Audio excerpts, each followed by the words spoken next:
A graça e a paz, queridos, estamos aqui para trazer a nossa primeira lição do nosso segundo trimestre, né? Hoje nós vamos começar com a lição de número 1. Então vamos estudar desse trimestre sobre o Evangelho segundo escreveu João, o apóstolo de Jesus, conhecido, né, como o apóstolo do amor. Então, hoje, a partir de hoje, nós vamos estudar na lição de adulto e o Verbo se fez carne. Então, Jesus, sob o olhar do apóstolo do amor, né? João era conhecido como o apóstolo do amor. E nós vamos estudar essas 13 lições falando sobre o Evangelho de João. Vamos estudar hoje, né, o Verbo que se tornou carne. Vamos estudar o novo nascimento, a verdadeira adoração, Jesus, o pão da vida, a verdade que liberta, o bom pastor, a ressurreição e a vida, Jesus dando uma lição de humildade, lavando os pés dos apóstolos, né? Então nós vamos ver aí a promessa do Espírito, então vai ser uma bênção. Vale a pena, né, nós ficarmos aí até o final desse trimestre aprendendo essas coisas preciosas para a nossa vida espiritual. Vai ser bênção, né? Então, lição de número 1, o Verbo que se tornou carne. O nosso textual diz: e o Verbo se fez carne e habitou entre nós e vimos a sua glória como a glória do unigênito do Pai, cheio de graça e de verdade. Está lá em João, capítulo 1, verso 14.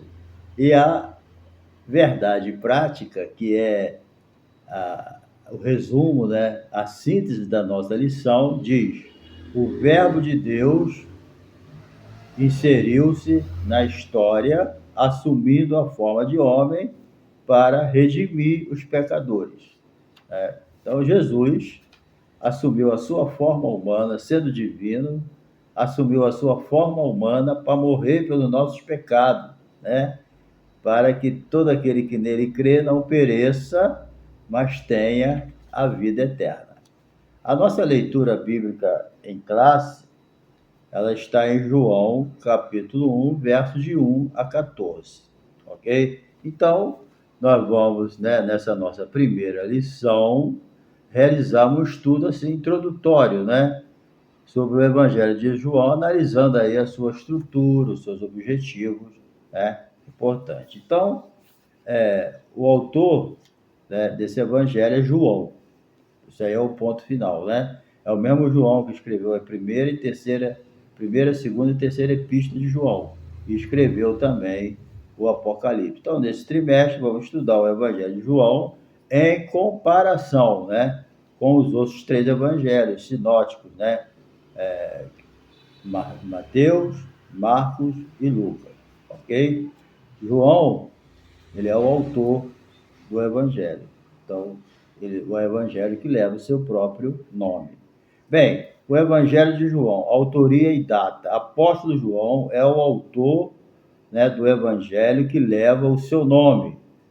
A confirmação dessa autoria, você pode ler lá em João, capítulo 21, verso 20 e 24, certo? Então, isso aí não tem dúvidas, os pais da igreja também, né? Eles confirmam, né, e admitem que foi João que escreveu esse evangelho lá pelos anos 80, 90, né? João já estava bem velhinho quando ele escreveu esse livro tão importante para nós, né? Isso aí é que a gente precisa entender que bênção foi Deus ter usado João para escrever esse livro, né? Tá certo que Mateus, Marcos e Lucas, né, eles têm o valor dele, lógico. Traz a biografia de Jesus, é uma benção, mas esse Evangelho de João ele complementou, né? Graças a Deus. É o quarto Evangelho. Então, é um livro que a gente devia ler todos os dias. Então, o propósito do Evangelho de João. O Evangelho de João tem como um dos seus propósitos, né, de mostrar que Jesus Cristo é o Filho de Deus, certo? E ao crer, quem crê, né, nessa passagem, crê que Jesus Cristo é o Filho de Deus e aceitar, com certeza ele tem a vida eterna, né? Quem tem o Filho tem a vida. Quem não tem o Filho não tem a vida. O único meio de ter a vida eterna é ter Jesus. Fora de Cristo, não tem vida eterna. Entendeu? Então, o Evangelho de João, ele tem esse propósito, ok? Então, não é por acaso que os especialistas entendem, né? Que logo esse princípio que diz, no princípio era o verbo, e o verbo era... No princípio era o verbo, né? E o verbo estava com Deus, e o verbo era Deus. Então, nesse trecho, o apóstolo apresenta Jesus como filho enviado de Deus ao mundo para fazer parte da história, assim sendo o Logos, é a palavra encarnada. Então, Jesus, ele entrou na história quando nasceu, quando se humanizou, ok? E Jesus é chamado na Bíblia de Logos. No princípio era o verbo. Verbo no grego é Logos, certo? Palavra, ok? Jesus é a palavra. Por quê? Porque a palavra é o meio de comunicação. Por que Deus chama Jesus de palavra? Porque Jesus é o meio pelo qual Deus se comunica com a humanidade. Entendeu? Não tem como, né? A Bíblia mostra que não tem como você falar com Deus, né? Na presença dele. Mas através de Jesus nós podemos se aproximar de Deus. Por quê? Porque Deus colocou Jesus como Logos, como a palavra. A palavra é comunicação. Eu estou comunicando com vocês agora pela palavra. E Deus se comunica conosco pela palavra. E quem é a palavra? Jesus. Jesus é o meio que Deus se comunica com a gente. Ok? Então, a natureza de Jesus. Apesar do Evangelho, né, esse Evangelho de João, ele procura mostrar a divindade de Jesus, o seu lado divino. Porque Jesus, né, ele assumiu uma natureza humana. Então, é uma pessoa só, mas com duas naturezas, né? Então, não é dois Jesus, é um Jesus só com duas naturezas. Por quê? Houve uma união hipostática, né? A teologia chama de união hipostática. É a união da natureza humana com a divina. Forma uma pessoa só, chamado Jesus, ok? Então, isso aí é uma coisa que não pode jamais ser mudada. É um Jesus só, com duas naturezas. Agora, por que Jesus assumiu a natureza humana? Para ele morrer pelos nossos pecados. A Bíblia diz que Deus amou o mundo de tal maneira que deu seu Filho unigênito para que todo aquele que nele crê não pereça, mas tenha o quê? A vida eterna. Então, esse evangelho, ele aborda a natureza divina de Jesus, mas também não deixa de lado a natureza humana de Jesus, ok? Então, o evangelho de João, ele foi redigido com o propósito de nos fazer crer que Jesus é o verbo divino e, por consequência, temos vida nele. Então, esse evangelho ele tem uma finalidade. Todo crente, ele tem que ter essa convicção de que vida eterna só na pessoa de Jesus, ok? E quando você lê o Evangelho de João, os milagres que João escreve aqui, realizado por Jesus, confirmam o quê? A divindade de Jesus, ok? Bem, vamos para a parte 2 aqui, que diz, Jesus, o verbo de Deus, ok? Número 1, a revelação que ultrapassa o passado. Então, quando o apóstolo João, ele redigiu a introdução do primeiro capítulo do seu evangelho, o que ele diz? No princípio era o verbo, e o verbo estava com Deus, e o verbo era Deus. Então, quando João fala que no princípio era o verbo, isso lembra o quê? Gênesis capítulo 1, versículo 1. O que Gênesis 1 diz? Né? No princípio, criou Deus os céus e a terra. E aqui, no princípio, era o verbo. Então, isso aqui mostra o quê? a divindade de Jesus. Jesus junto com o Pai, né? Jesus, juntamente com o Pai, ele criou o universo, né? A Bíblia diz aqui no próprio João, todas as coisas foram feitas por ele, e sem ele nada do que foi feito se fez. Então, nada do que existe, né? Ou tudo que existe tem que ter a mão de Jesus, entendeu? Isso aí é muito importante a gente entender Jesus como criador de todas as coisas, né? Isso aqui é muito importante. A Bíblia diz aqui, ó, e o Verbo se fez carne, habitou entre nós e vimos a sua glória como a glória do unigênito do Pai, cheio de graça e de verdade, entendeu? Então, ele era a verdadeira luz que estava iluminando na terra, ok? Então, assim, muito além do passado, né? Desde o princípio, o Verbo já existia com Deus, e estava com Deus e é Deus. É ponto final, tá? Isso aí está bem confirmado na palavra de Deus. Então, a natureza fundamental do Verbo. Bem, tal como Deus é eterno, certo? Muito claro isso no Evangelho de João, ok? E também o Verbo é. Mais adiante, em Apocalipse, o apóstolo João escreve, ou descreve, né, o Verbo como alfa ou ômega, porque o próprio Cristo, ele se apresenta. Eu sou o primeiro e o último. Eu sou o alfa e o ômega. O alfa é a primeira letra do alfabeto grego e o ômega é a última letra do alfabeto grego. Então, Jesus se apresenta como o princípio e o fim. Ele fecha a eternidade. Entendeu? Deus não teve começo e nem vai ter fim. Certo? Então, ele é o início de tudo. Tudo parte dele. O próprio Deus nunca teve início, mas tudo que existe teve início em Deus. Entendeu como é que é? É simples assim e impossível da gente entender, né, se não tiver a iluminação do Espírito Santo. Ele é o princípio de tudo. Tudo que existe começa nele, mas ele mesmo não tem princípio. Ele é o princípio de tudo, mas ele não tem princípio nem fim. Entendeu? Isso aí é importante que a gente adore um Deus verdadeiro, certo? Porque Deus, nós somos eternos no sentido limitado. O ser humano, ele é eterno, né? Nós vamos viver eternamente, ou no céu ou no inferno. Agora, nós tivemos começo, então nós somos eternos no sentido limitado, porque tivemos começo, mas Deus, ele é eterno no sentido absoluto. Por quê? Porque ele não teve começo e nem vai ter fim, entendeu? Então a diferença da eternidade, daquilo que teve começo e daquilo que não teve, é essa. Eterno no sentido absoluto é Deus, eterno no limitado somos nós, né?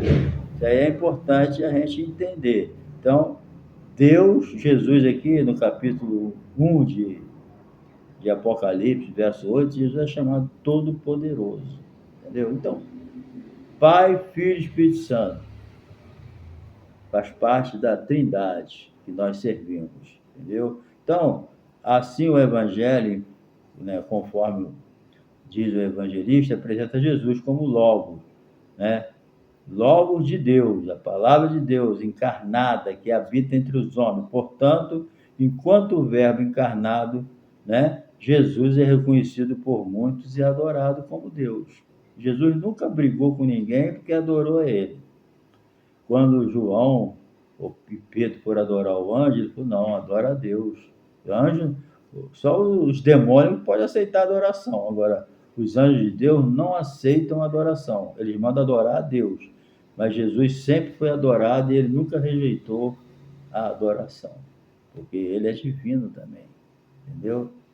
Bem, no princípio era o Verbo, é isso que é importante. Nesse sentido, a forma mais adequada de compreender esse termo relaciona com as maneiras pelas quais Deus se manifesta ao ser humano. Assim, o conceito mais apropriado para Logos encontra-se em Jesus, que representa a expressão exata da divindade, a revelação de Deus.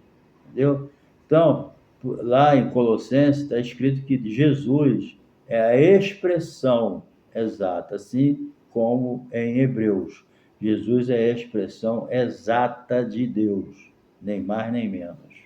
Tá? Então, o Evangelho de João retrata Jesus como o verbo divino que se fez presente na história. Então, nós vamos aqui para a nossa última parte, né? Vamos aqui, a encarnação do verbo. A manifestação do verbo e a luz do mundo. João, ele testifica Jesus como criador de todas as coisas, né? Mediado pelo Pai, né? Através do poder da sua palavra. Bem, a seguir, ele faz uma distinção muito importante entre a luz e as trevas, entendeu? As trevas, todos nós sabemos que as trevas é uma metáfora, né? Da condição espiritual que o mundo vive, né? Tudo aquilo que está longe de Deus está nas trevas. E quem está nas trevas não sabe para onde vai, está sendo enganado. Simbolicamente, quando Deus ele criou o mundo, estava começando, a primeira coisa que Deus fez foi separar a luz das trevas, entendeu? Ali era luz natural e tudo, mas qual o simbolismo forte que nós vemos aí? Trevas e luz não têm comunhão, entendeu? Já no começo do mundo, Deus já separou, certo? E Jesus, ele se apresenta como a luz do mundo. Ele falou assim, ó, eu sou a luz do mundo. Quem me segue não andará em trevas. Entendeu? Ele é a luz do mundo. E quem seguir a Jesus não vai andar em trevas. Entendeu? Porque ele é a luz do mundo. Nós somos a luz. Mas nós somos luz porque a luz que nós temos não é nossa. O crente também, a Bíblia diz, vós sois a luz do mundo. Nós somos a luz do mundo no sentido, né, igual a lua e o sol. Quem é que tem luz própria? É o sol. E a lua? A lua não tem luz própria, ela é um satélite. Essa luz que alumia a Terra à noite é um reflexo do sol que bate na lua e clareia a Terra à noite. Mas a lua não tem luz própria. A luz da lua é que vem do sol. Agora, nós também somos assim, nós não temos luz própria. Nós somos a luz do mundo por causa da luz de Jesus na nossa vida. Aí a gente clareia o mundo com a nossa luz que vem de Jesus. Então, o crente não tem a luz própria, a luz que nós temos é de Deus, certo? Agora, Jesus não, ele é a luz do mundo. A luz dele é própria dele mesmo, a sua divindade. Entendeu? Então, a seguir aqui, ele faz a distinção entre luz e treva. Capítulo 1, verso 4 e 5. Entendeu? As trevas simbolizam a obscuridade, escuridão, provocada pelo pecado, né? Então, no entanto, Deus enviou João Batista para testemunhar e proclamar sobre a luz. Entendeu? O próprio João falou, eu não sou o Cristo, eu não sou a luz. Entendeu? A verdadeira luz é Cristo, que foi anunciado por João Batista, quando os homens decidiram rejeitar. Então está lá em 1 João, capítulo 9, 1, verso 9 e 12. O privilégio de tornar-nos filhos de Deus. A Bíblia, ela diz o seguinte, Jesus veio para os que eram seus, os judeus, e os seus não o receberam. Mas todos os quanto receberam, deu-lhes o poder de ser chamado filho de Deus. Entendeu? Os judeus rejeitaram Jesus. Então, Jesus veio para os gentios. Então, o judeu nunca vai poder reclamar que Deus abandonou eles, porque eles mesmo que rejeitaram Jesus. E rejeita até hoje, né? Alguns vão aceitando a Jesus, mas a nação em si não quer saber de Deus, né? É nosso dever orar pelo Israel, mas a gente sabe que no final as promessas de Deus vão se cumprir, mas a gente sabe que a rebeldia é grande. Então Jesus veio para os judeus não quiseram ele, então todos que o receberam são chamados o quê? Filhos de Deus, ok? Então Deus, ele tem os seus propósitos né? Por isso que ele mandou pregar o evangelho a toda criatura, ensinar todas as nações, certo? Então, enquanto Israel rejeitou a bênção da salvação através da cruz do Calvário, né? Não quis, Deus ofereceu para todo mundo, entendeu? Independente da sua raça, etnia, língua, todos têm a oportunidade de se tornar filhos de Deus. Se tornamos filhos de Deus pela fé, ok? Porque acreditamos. Quem crê e for batizado será salvo. Quem não crê já está condenado. É ponto final. Entendeu? Então, tanto judeus quanto gentios, a luz se manifestou para revelar o quê? O plano de Deus, o plano divino da redenção. A redenção significa ser liberto do poder da escravidão, do pecado e de Satanás. A redenção significa aquilo que Pedro falou: foste comprado por bom preço, glorificai a Deus, entendeu? No vosso espírito, no vosso corpo, que nem disse o apóstolo Paulo, entendeu? Pedro escreveu: nós não fomos comprados mediante a coisas corruptíveis, como prata, ouro, né? Essas coisas fúteis, mas nós fomos resgatados da nossa escravidão pelo precioso sangue de Jesus. É o preço que Jesus pagou na cruz pela nossa redenção, cumprindo a justiça de Deus. Jesus não deve nada ao diabo, Jesus não pagou nada para o diabo, ele pagou para Deus, ele cumpriu a justiça de Deus. A alma que pecar, essa morrerá. Jesus morreu em nosso lugar, sem dever, né? Então isso a gente precisa entender. A redenção foi completa, não faltou mais nada. Entendeu? Então, portanto, como crente em Cristo, temos o privilégio de sermos chamados filhos de Deus. Não tem o maior privilégio do que esse. O privilégio de ser chamado filho de Deus. Certo? João escreveu: filhinhos, já agora sois filhos de Deus. Na maior tranquilidade, né? Mas lá na cruz, Jesus pagou um alto preço. A manifestação e habitação do verbo. Bem, a frase "o verbo se fez carne", todo mundo sabe que significa Jesus assumindo uma forma humana para morrer pelos nossos pecados. Se Jesus fosse morrer pelos anjos, ele assumiu uma forma de anjo. Se ele veio morrer pelos homens, tinha que assumir uma forma de homem. Entendeu? Isso aí é que é importante a gente entender. O termo verbo possui uma conotação muito mais rica e profunda do que qualquer conceito filosófico. Deus entrou na história através de Jesus assumindo uma forma humana, ok? Então, o importante é notar que a expressão habitou entre nós, no texto grego, a expressão indica que o verbo armou no seu tabernáculo ou tenda entre nós, porque antigamente, simbolicamente, né, Deus habitava no tabernáculo, certo? Deus habitava lá. Metaforicamente, porque a gente sabe que, como Deus não habita, né? Mas simbolicamente ali era o lugar onde você podia encontrar Deus. Ele criou o tabernáculo para isso, a tenda, certo? Mas agora, no Novo Testamento, a tenda era o corpo de Jesus, entendeu? Então, antes, Deus habitava numa tenda montada pelo seu povo. Agora, de acordo com as palavras do evangelista, ele reside entre nós, nos representando, manifestação plena da presença divina no mundo. Hoje, Deus habita em nós. Ele não habita mais lá naquele templo de Jerusalém, né? Onde as pessoas iam lá, faziam sacrifício, oravam, né?